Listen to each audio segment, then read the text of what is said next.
Hello friends, welcome to Crime Diaries. On June 13, 2023, a resident of Turnal Road C13 in Clementtown Police Station area of Dehradun, the capital of Uttarakhand, called the police and told that a very foul smell was coming from a house in his neighborhood, and this smell was gradually increasing. It is gradually increasing. The person further told that when we went to that house and saw that it was locked from outside and the smell was so dangerous that it was difficult to even stand there, he told that when he opened the door when they started beating, suddenly the sound of a child crying started coming from inside, due to which they thought that maybe someone was there in the house, so they knocked on the door again, but this time also no one responded from inside. The person told the police to come and check once. As soon as they came to know about this incident, Dehradun police immediately reached the house in Clementtown. At that time, some people from the neighborhood were also standing outside the house which was smelling. The landlord of that house, Suhail, was also present there. The landlord Suhail lived on the ground floor while the smell was coming from the first floor, so the police immediately went to the first floor. There were two doors to go inside the house, but on the main door, it was locked from outside and the other door was locked from inside, but the good thing was that one of the doors had a net, and perhaps because of this net, the foul smell was coming out, because if it was a normal door then no one would have noticed it. It is not known. Well, the police cuts the lattice of the lattice door and goes inside the house. Some neighbors also go inside. But the scene of the bedroom inside the house was so horrifying that even the police got scared after seeing it, and the neighbors present there also got scared. The condition also became worse because there were two dead bodies lying on the floor inside the room, and it seemed that one of them was of a man and the other of a woman.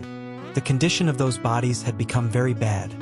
It seemed as if the dead bodies were lying there for the last several days. There was a lot of blood coming out from their noses and throats, which had spread all over the floor and had dried and turned completely black. Insects were also crawling on those dead bodies. But then suddenly they saw something like this.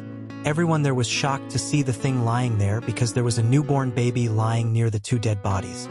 When the police checked the baby, it was found that he was still alive, and on seeing him it seemed that perhaps not much time had passed since the child was born.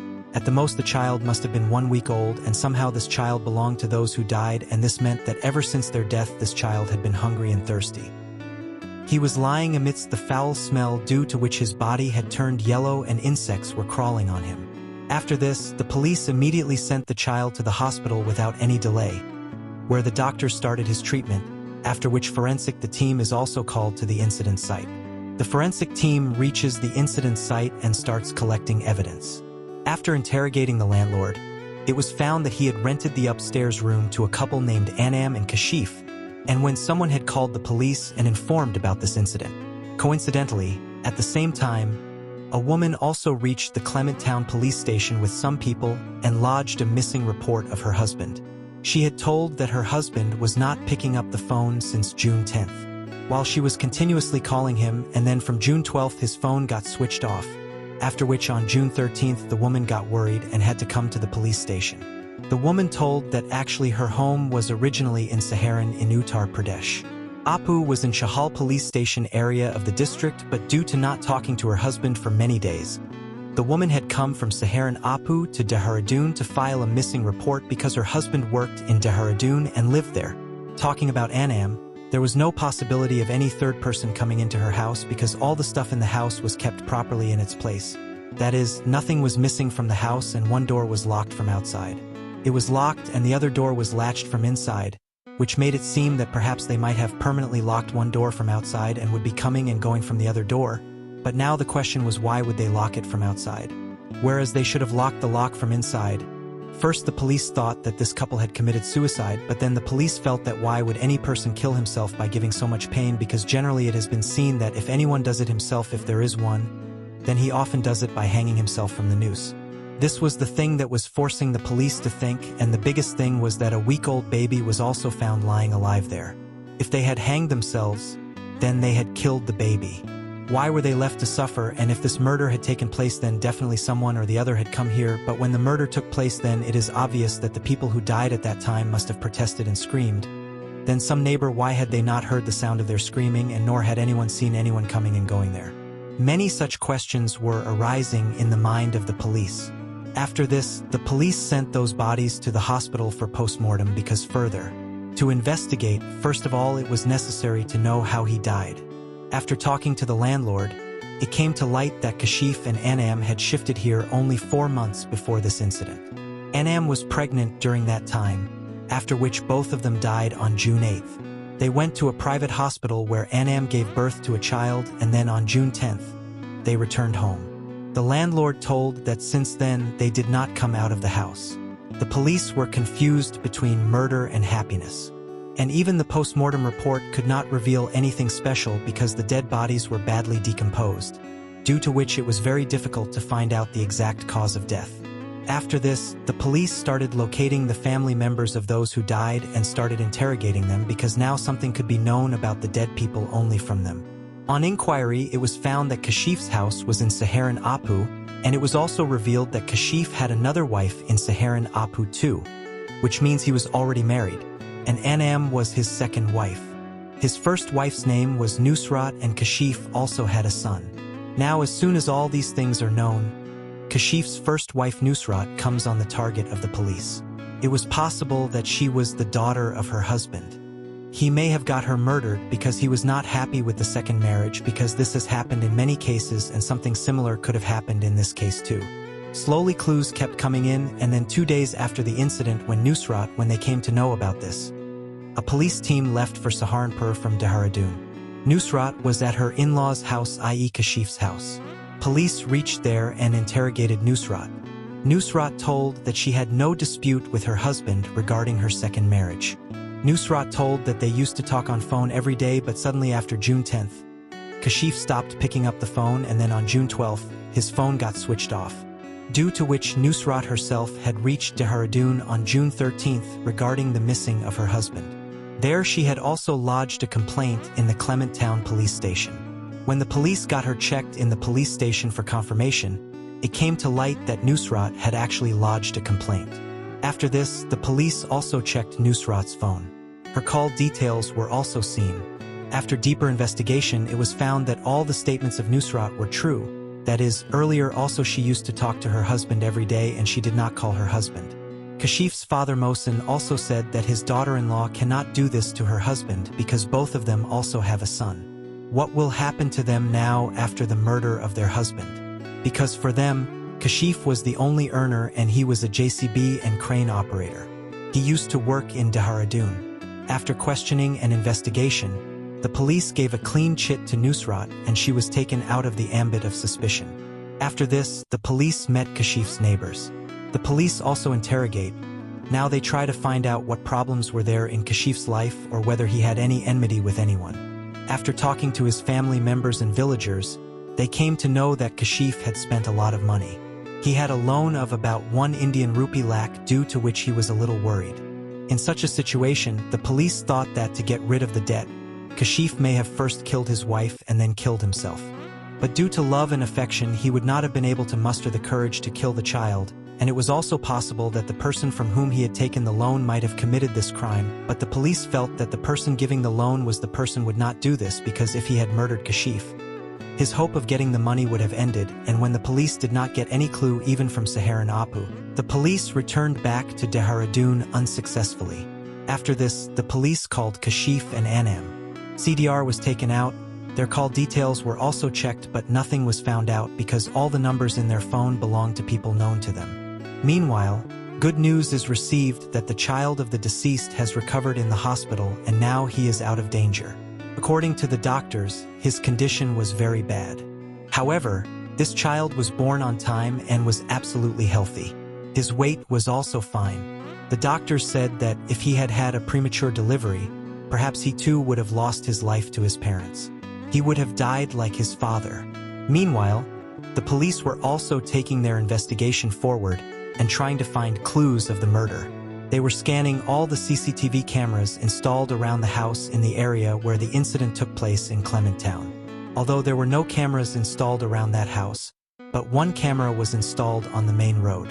During the investigation, the police came to know that the murders were committed between June 10th and June 13th. That's why the condition of those 2 dead bodies had become so bad. So now the police takes out all the footage from June 10th onwards and checks them because there is a lot of people in that area during the day, so no one can commit murder at that time. can't run away from there, but even on the night of June 10th, the police did not see any suspect.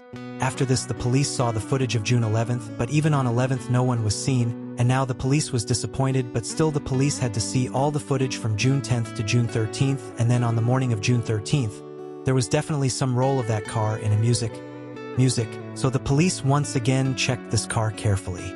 If we look, the number of that car was also clearly visible in the camera. When the police traced the owner of the car through this number, they come to know that the name of the owner of the car is Ashwad, and the police also gets his address. Kashif's family members told that Ashwad is a friend of Kashif. After this, the police reach Ashwad and ask him about the car. He told that on June 13th, his car was with a boy named Shabazz, but that night he did not know where he had gone. The police asked Kashif's friend Ashwad who this Shabazz was. He told that Shabazz is Anam's elder brother. The police were surprised to hear that Anam's brother was in this area so late at night. Why did he come? And also it was difficult for the police to believe that the person they were searching for was Anam's brother Shabazz, but now the question was, why would he kill his sister and brother-in-law during this time? Police found a video in Anam's mobile phone in which Anam was saying that her brother was threatening to kill her and her husband Kashif, and that he was planning to kill them. Hence both of them were in danger of their lives. Anam was crying and saying all these things. After watching the video, it became clear that Shabazz had a hand in this incident. After this, the police took out the CDR of Shabazz's mobile and found out that on the night of June 10th, Shabazz had the phone was switched off, and then its phone was switched on only on the morning of June 11th, although it was not a big deal because people often do this so that no one disturbs them at night, but people who do this every night. But Shabazz had switched off his phone only on the night of June 10th. Neither had he done this before nor after this, and this very thing was bringing Shabazz under suspicion, and also it was revealed that on June 13th, his location was in Clementtown, and on June 10th, before the phone was switched off, he was at his sister's rented house. But when his phone was switched on, he was somewhere else when the murder took place. When Shabazz's name came up, Kashif's father went to Clementtown and lodged a report against Shabazz that Shabazz was behind the murder of his son and daughter-in-law, because both Anam's maternal home and in-laws were in Saharanapur and their village was also in a. So the police again go to Saharanapur and arrest Shabazz. After this, Shabazz was brought to Dehradun and interrogated. But Shabazz denies all the allegations against him. He says that he will not harm his sister and brother-in-law. Why would he kill? He could not have killed his own sister, and by killing his brother-in-law, he could not have made his sister a widow, but the police also had many concrete evidences against him. After this, the police obtained the CCTV footage, Shabazz's location at that time, and his phone. Switch off of Ashwad's statement from whom Shabazz had asked for a car that day. Police put all these things in front of Shabazz and then interrogated him strictly.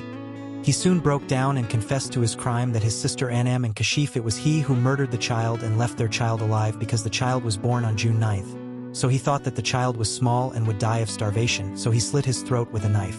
There is a small knife and a knife which cuts his throat with it. When his sister got up, he also killed his sister by strangling her, and by pressing her mouth, he killed her. In fact, both Shabazz and Kashif, they were residents of the same village and both of them were friends. And then Kashif married Shabazz's sister Anam, after which their friendship turned into a relationship. Not only this, Kashif also invited Shabazz to visit Dehra. Shabazz was already very angry towards Kashif in his heart, and they also go for a walk. Shabazz had thought that he will end Kashif's game in Devbhumi itself, but it was a crowded area, due to which he cancelled their plan, and after roaming around, both of them come back to their home in Clementtown. After this, till June 10th, Shabazz stays with his brother-in-law Kashif and his sister in their rented house. On the night of June 10th, when everyone, after having dinner, they went to their respective rooms to sleep, then Shabazz wakes up late in the night. He goes to the kitchen and brings a knife from there because Anam had given birth to a child on June 9th, so both the husband and wife died that day. When they were in the hospital, they were very tired, due to which they fell into deep sleep on the night of June 10th. Shabazz took a knife to his sister's bedroom and slit the throat of her sleeping husband Kashif with a knife. Kashif protested against him. He also tries to scream, but Shabazz attacks his body with a knife, due to which Kashif dies on the spot. Meanwhile, his sister Anam also wakes up and sees her brother killing her in front of her eyes. When she saw her husband dying at the hands of Kashif, she tried to stop her brother, but by then it was too late. Shabazz did not stop here either.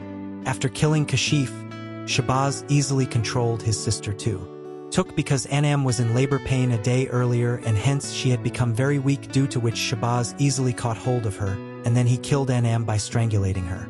Meanwhile, both husband and wife fell down from the bed on the floor. After killing both of them, Shahbaz cleaned himself thoroughly. After this, Shahbaz latches one door from inside and locks the other door from outside and leaves quietly. But on the night of the incident, Shahbaz did not meet anyone. He was also not seen going on camera, and then after several days, i.e. on the morning of June 13th, he again came to his sister's house with his friend Ashwad's car, and at the same time the car was captured on camera at Shahbaz's sister's house. He comes and opens the lock and goes inside the house, but as soon as he goes inside the house, he gets shocked after seeing the scene because there was blood spread all over the bedroom which had completely dried. There was a very foul smell coming from those dead bodies. Shahbaz had thought that he would take those two dead bodies in the car and dump them at some other place. But the smell was so strong and so dangerous that he could not even go near them. The sad thing is that that innocent child was also lying on the bed in that room. After this, Shahbaz cancelled the plan to dispose of those dead bodies and locked the car and went back to his home. Shahbaz had told that he had killed Kashif and Anam and had also told how he had killed them. But now the question was that why did a brother kill his sister, to whom it had not even been a day since she became a mother, so brutally? Besides, he had also killed his brother-in-law, and why had he left his 2-day-old innocent nephew to suffer there?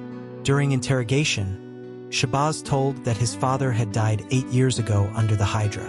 She was subdued, and that Hydra was being run by Kashif's brother. Shahbaz said that he had deliberately killed his father because at that time he was young, so he could not take revenge, and then a year before this incident, Shahbaz had met a girl. He had gone to jail in a rape case.